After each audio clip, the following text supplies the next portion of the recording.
Aurélien, peut-être pour commencer, quand on parle d'IA chez LVMH, de quoi parle-t-on concrètement? Alors, l'IA, c'est vrai qu'on a une hype IA générative, mais en fait, l'IA, ça existe déjà depuis un moment chez LVMH, et l'IA a été pensée au départ vraiment pour s'attacher à nos processus core business. Core business, du luxe, du retail, donc le développement client, ça va être la partie supply, production, etc. Et en fait, déjà depuis un certain nombre d'années, on a développé avec les maisons, on en parlera après, on a développé des algorithmes qui permettent, IA traditionnel, qui un peu caché, mais qui déjà permet de faire le forecast des ventes, d'optimiser la distribution dans nos différents magasins. Analyse Euh, prédictive, etc. Exactement. C'est Ouais. enfin, les choses en fait classiques, encore une fois, moins grand public, mais on va dire les connaisseurs, ils font ça déjà depuis un moment. Euh, et l'IA génératif, ça n'a pas vraiment remplacé l'IA. On a surfé finalement sur un mode de fonctionnement qui était du coup déjà en place, même si c'est devenu un peu plus visible de tout un chacun. Donc ça s'inscrit dans cette trajectoire. Exactement, exactement. Et toujours avec, comme je vous dis, des piliers, développement client, le retail, le magasin, et tout ce qui fait finalement les produits, il faut bien qu'ils soient fabriqués, qu'on on achète la matière et que ça soit distribué au bon endroit au bon moment. Quels sont, au sein du groupe LVMH, les grands focus business par rapport à cette application de la Gen AI, peut-être plus particulièrement? Sur les focus business, comme je vous dis, on va dire, on pense à quatre grandes familles. On a tout ce qui va être, je l'ai évoqué, hein, tout ce qui va être support, opération, supply. Donc c'est là où on va en reparler. Je vous dis forecast, allocation, l'optimisation, finance légale. Là, on a plus été sur aussi de l'IA générative. Donc l'IA générative, je le disais, finalement, ça ne remplace pas. C'est juste des nouveaux cas d'application. Donc qu'est-ce qu'on a fait? On a travaillé avec le juridique. Ça a plus accompagné. Ce qui est intéressant, ça a donné l'occasion finalement d'avoir une approche collaborative entre les maisons, parce que chacun fait les choses dans son coin, c'est assez difficile, hein, se comparer, savoir quelles sont les sources, ça peut être euh, long, laborieux. Si on le fait ensemble, au moins, on n'a pas les mêmes embûches. Et donc, la collaboration a été finalement accélérée par le fait qu'on pouvait mettre à disposition faire à partir de templates, faire des contrats, comparer des contrats entre eux, et finalement ensemble plutôt qu'une équipe juridique maison par maison. Et pour donc ça c'est la partie fonction support. Ensuite, on a toute la partie développement client. Qu'est-ce qui se passe? Développement client, c'est on va dire clienteling, CRM, marketing. Comment on fait en sorte de faire venir nos clients dans nos magasins, sur notre site e-commerce, s'intéresser à nos produits et bien sûr convertir. Et pour ça, si on est sur l'IA traditionnelle, on veut identifier les clients à fort potentiel, on veut identifier ce qu'ils vont avoir envie d'acheter, ce qu'on veut mieux les connaître. Et quand on parle d'IA générative, on verra un peu une illustration aussi, c'est essayer de proposer finalement des messages de l'outreach qui soient un peu plus contextualisés. Vous imaginez, un vendeur en magasin, il peut très bien avoir un nouveau client sur sa liste, un super VIP, il ne le connaît pas personnellement. Si on peut l'aider et un peu l'inspirer sur la manière dont il va lui envoyer un message, ça peut être intéressant. Le troisième, ça va être ce qui se passe un peu plus, la cérémonie en magasin, le retail. Euh, il se passe des choses, il faut savoir vendre, il faut savoir faire du refund, il faut savoir gérer la détaxe, il faut savoir... et je pense que Jean-Philippe en C'est pas parle. le plus glamour. C'est pas le plus glamour, mais en fait, c'est des C'est choses core qui sont business quand compliquées. même. Et c'est core business. Savoir combien un client peut payer en cash, en fonction de son pays, etc. Des règles très, très, très compliquées. Et il faut savoir tout ça. Donc, c'est là où aussi l'IA générative nous aide, et Jean-Philippe l'illustrera. Et puis après, il y a tout ce qui est contenu. Je pense que c'est quelque chose qui est un peu magique. Le contenu, comment faire en sorte d'avoir du contenu qui. On va créer des idées plutôt que demander à une agence qui va demander à une agence une idée, qu'est-ce que ça peut, à quoi ça pourrait ressembler. Et aussi, on parle plutôt même dans le traditionnel, on reparle aussi d'optimiser nos investissements dans les différents canaux médias et marketing. Et tout ça pour, qu'est-ce qu'on fait en fait? Comment notre démarche, elle est sur ces quatre grands thèmes. On identifie ce qui pourrait avoir de la valeur, on utilise une maison pilote, type Céline, et ensuite, on se dit, si ça a de la valeur et qu'on sait exactement comment le réaliser, c'est tout un contexte, hein, c'est pas que juste un use case, il y a un peu de tout. euh, En fait, on le réplique dans les autres maisons. C'est ça, au départ, notre valeur côté LVMH, plutôt qu'avoir une maison qui serait seule. Vu qu'on parle beaucoup de passage à l'échelle depuis ce matin, ce passage à l'échelle, il vous convient également à l'échelle du groupe, c'est-à-dire qu'on essaye sur une maison et on passe déjà à l'échelle au sein du groupe. Exactement. Très bien. Alors Jean-Philippe, si on passe justement plus particulièrement au sein de la maison Céline, l'IA, je suppose que ça date pas d'hier que vous utilisez, on l'a dit, IA analytique, etc. Est-ce que vous pouvez nous donner quelques exemples? Ouais, en effet, ça fait pas. On utilise le modèle statistique depuis des années. On n'appelait pas ça l'IA à l'époque, mais il y a très longtemps qu'on utilise des modèles statistiques au service de nos prévisions de vente, au service de notre capacité à faire un scoring de nos clients, par exemple, et surtout au service de l'aide à la décision. Donc nous, maintenant qu'on parle beaucoup plus d'IA, effectivement, on a essayé de mettre en place un certain nombre d'initiatives. On a sélectionné trois use cases que je vais vous commenter. Mais la façon dont on utilise l'IA chez Céline, elle est extrêmement pragmatique. En fait, nous, on essaie d'être le plus pragmatique possible. On a mis en place en fait une organisation et une gouvernance autour de l'IA avec des AI champions dans tous nos départements. Ça nous permet d'identifier un certain nombre de cas d'usage, des use cases, comme on dit. Après, on trie ces use cases et on essaie d'identifier parmi tous ceux-là quels sont ceux qui sont, de notre point de vue, les plus porteurs de valeur. Et là, on décide de lancer un pilote. C'est là que, du coup, on est très intéressé par tout ce que peut nous apporter le groupe, et j'y reviendrai un petit peu après. Donc, on identifie ces use cases et puis après, on lance un pilote. Et si le pilote fonctionne, on le déploie. Trois exemples assez simples. Je vais commencer par un premier exemple qui va, je pense, parler à beaucoup de gens ici. C'est tout ce qui consiste à faire une extrapolation en fait, de notre chiffre d'affaires, qui est évidemment, quand on pilote une activité au retail au quotidien, un élément qui est essentiel. En fait, on a utilisé un certain nombre d'algorithmes, et en l'occurrence là, on a utilisé l'algorithme de Meta, Prophet, qui a la spécificité de tenir compte de la saisonnalité. Et donc, du coup, ça nous permet d'avoir une anticipation et une estimation de notre chiffre d'affaires à M-1 journalière qui est assez fiable. On voit là 96% de précision. Alors, pour être bien franc, c'est 96% dans l'atterrissage à fin de mois. Au quotidien, c'est un tout petit peu moins précis, mais on est en train d'améliorer le modèle. C'est un use case qui est très simple, mais qui nous permet de nous benchmarker et de cadrer un peu notre activité au quotidien. Parce que bien sûr qu'on avait des prévisions de vente financières, bien sûr qu'on a des prévisions de vente de nos équipes supply chain, mais là on a une estimation data qui est affinée, épurée, qui est factuelle, et ça permet donc du coup de mettre tout le monde d'accord et de se cadrer, d'avoir une direction sur l'ensemble du déroulement d'un mois. Un deuxième exemple qui est un peu plus ambitieux, qui est une sorte de Graal quand on fait du retail, qu'on a appelé, nous, pompeusement le early signal. Mais concrètement, c'est très simple, c'est de se dire comment on est capable, à partir des premières journées de vente, d'identifier ce qui nous permet de savoir si un produit va finalement être un best-seller ou éventuellement une déception, ça arrive aussi. Et évidemment, c'est super important parce que plus on anticipe vite ce type d'information, plus on est capable d'être réactif et d'anticiper sur l'ensemble de notre supply chain, d'accélérer nos productions, ou au contraire de les ralentir. Donc comment on fait ? Eh ben là, on a travaillé en étroite collaboration avec le groupe, on a développé notre propre algorithme dans lequel on injecte un certain nombre de données, donc évidemment des données d'historique, des données produits, des données d'assortiment, des données de Google Analytics, enfin l'ensemble des données dont on dispose. Et après, on joue le modèle dès qu'on a les premières ventes à J+1, J+3, J+7. Donc là, on est en train de démarrer cette initiative-là.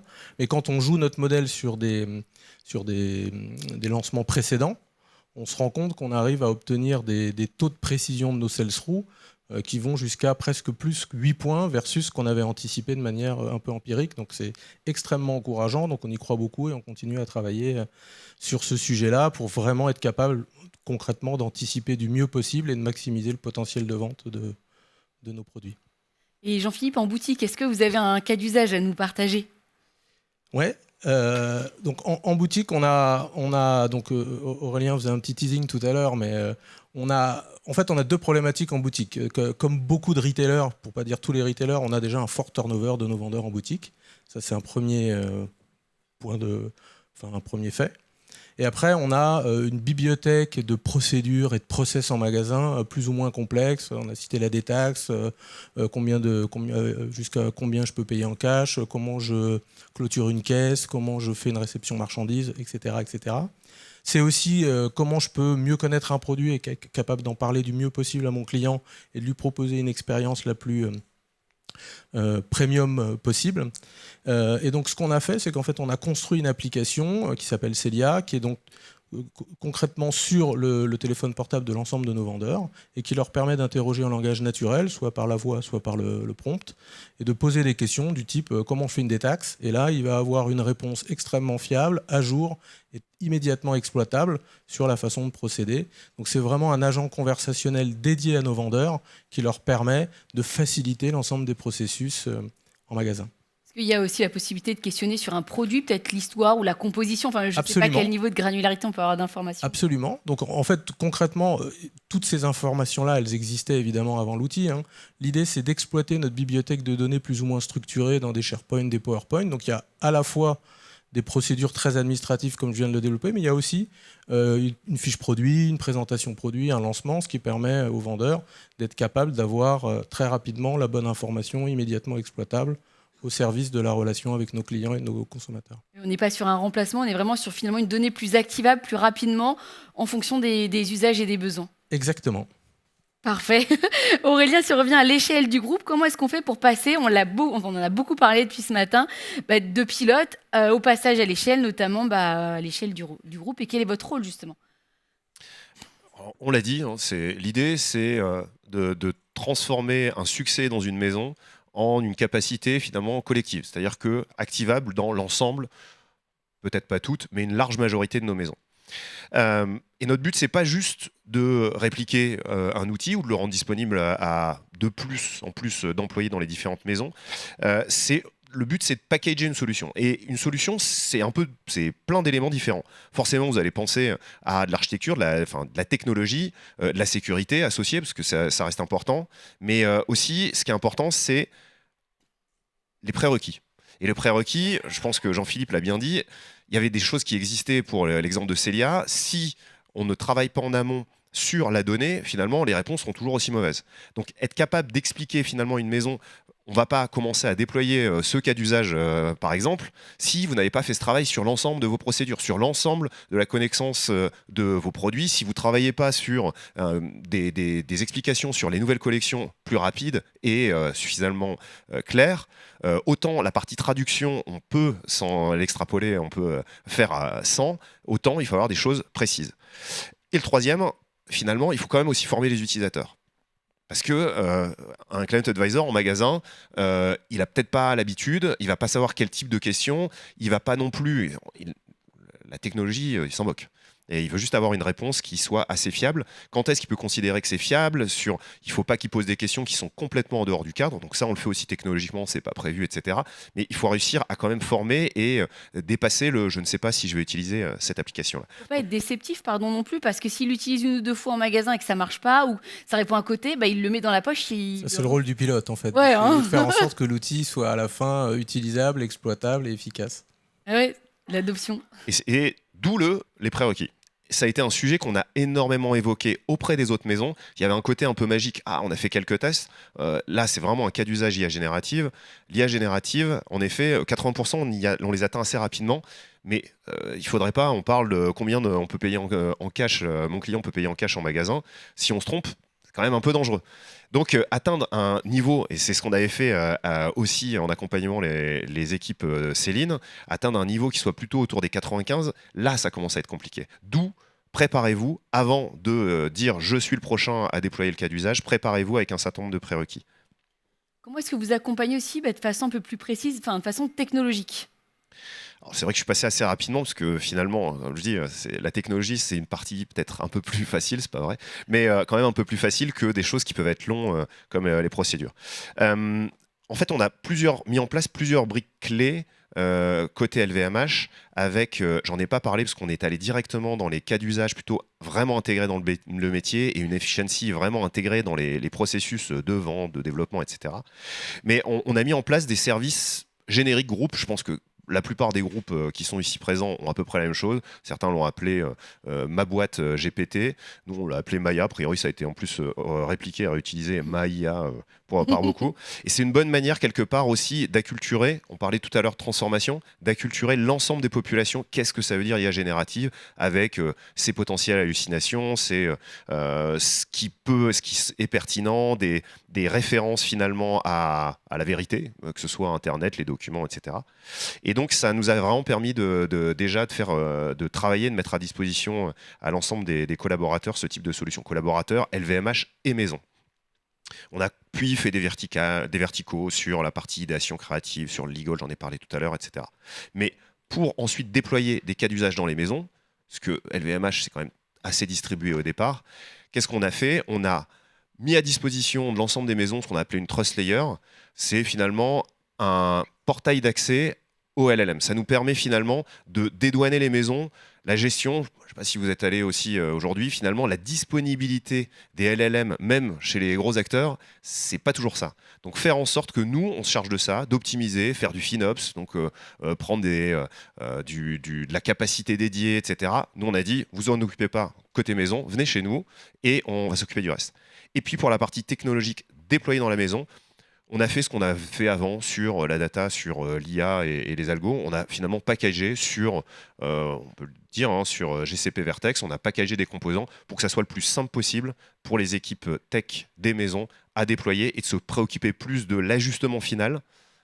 On parlait justement, s'assurer, reposer la question si c'est pas assez précis et pas travailler sur la techno en elle-même.